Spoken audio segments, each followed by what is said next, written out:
Hey, what's happening, everybody? It's the coach coming back at you. Currently, it is 1:05 a.m. Friday morning, January 31st. Um, at 10:37 p.m. on Thursday, just a few hours ago, your boy got the call. Yes, I got the call. Um, I'm laying here where I am now, and I was looking at TV, and off to the side, I see my phone kind of light up as if somebody was sending me a text. And I look and I see Cedar Sinai scrolling across with a phone call. I'm like, why in the heck are they calling? No. And I picked up the phone, and yes, it's so and so from our transplants team at Cedar Sinai. I just want to let you know we found a heart for you. And I'm glad I was in the bed because I was just numb. I just went numb, didn't know how to react.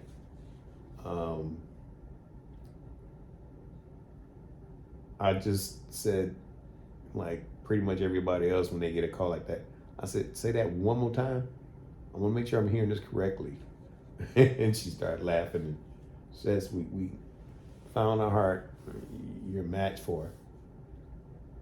And so many visions of the past started rushing through my head, from issues I had walking and breathing,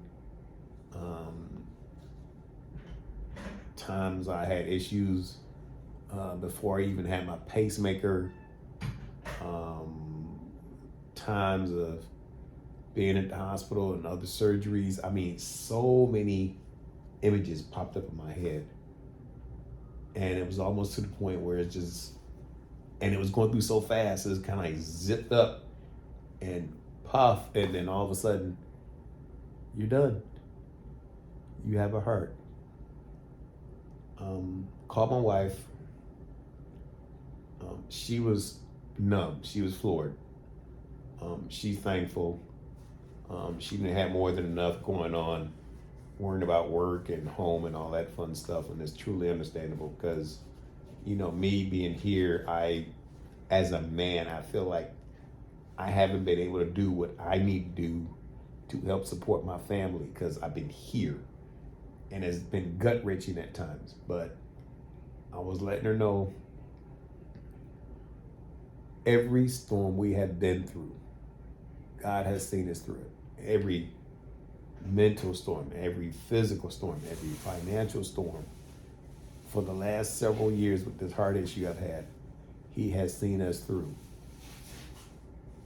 And there's something we can't do anything about, and that's called God's timing. They always say He's an on-time God, and I'm like, when it happens, and I'm thankful. I called my sisters to let them know, but of course it'd be in the middle of the night. I got voicemails. Enough said, but they all know now. They're very happy, and I've always said, and I've told my wife, don't worry about me because I'm surrounded by a team of people here at the hospital. But this is why I've been putting it out there for everybody to look after her. I need a team looking after her because it's been rough on her. But told my sisters, called my mother-in-law, told her, let her know what's going on. Called Ray, one of the brothers in our veterans ministry, told him about it.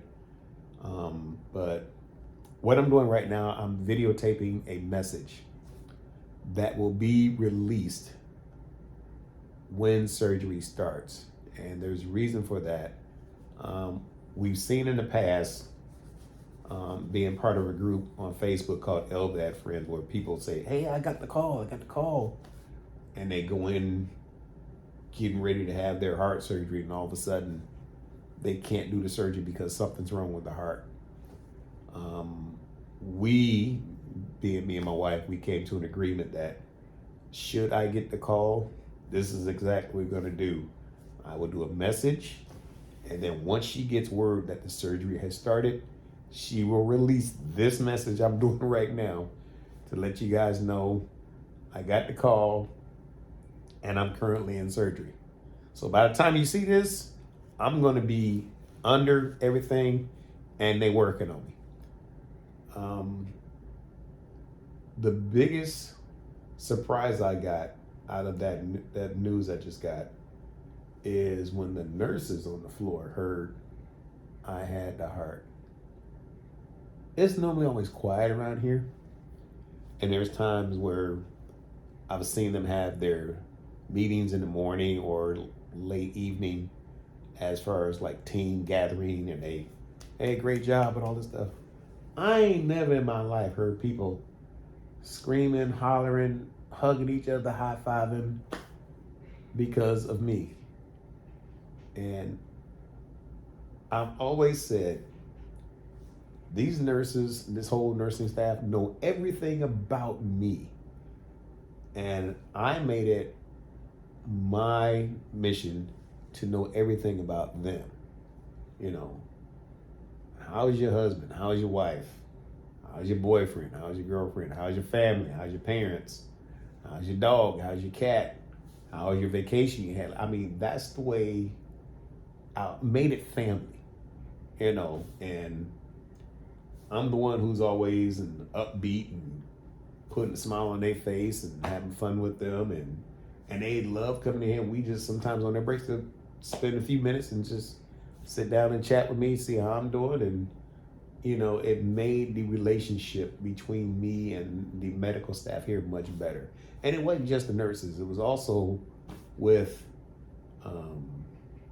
you know, those in food and nutrition, people who come by, take blood work, people who do chest X-ray, I mean radiology. With everybody. So,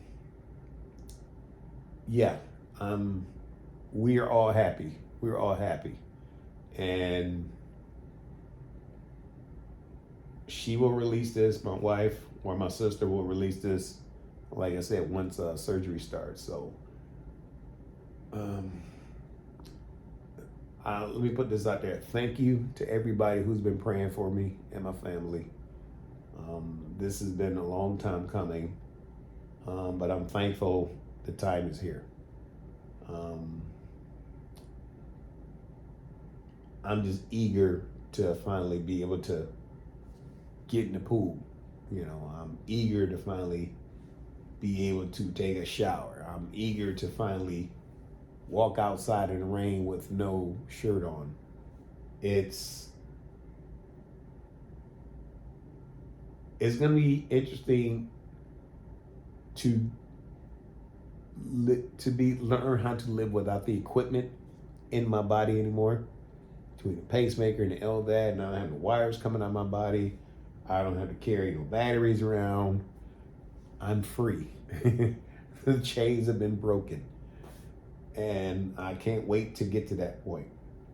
And I've always told people before, only thing I'm really waiting to get back to is the ICU room. And they kind of turn their head, look at me, and I'm like, well, if I'm in there, that means I got my new heart. So, other changes that happen around here is like all this stuff I got up on the walls in this room, I'm gonna have to come down because when I leave ICU, I will not be coming back to this room. I'm going to a different room. Recovery time,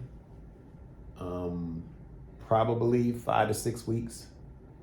And I'm only going off of that because this is what I've seen the average time on YouTube about patients who've had, you know, heart transplants and how long it took them, those who've had LVADs being taken out and all that.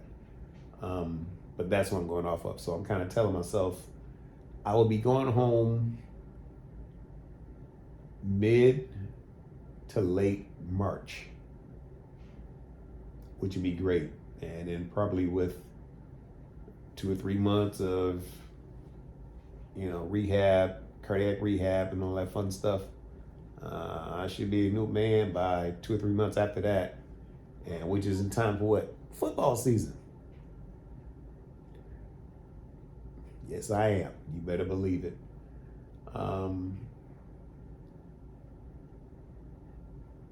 I'm just thankful.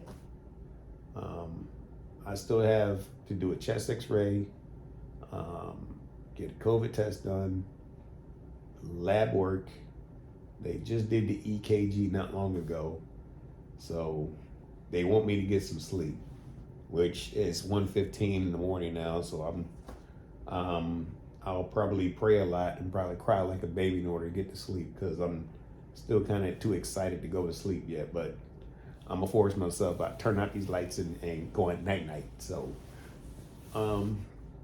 once again, you guys will see this message once surgery has started. So you'll get the updates once everything's done for my family, and we'll go from there. So once again, thank you for the prayers, and I'll see you guys once I'm up and walking around on my feet after surgery. Love you guys. Deuces.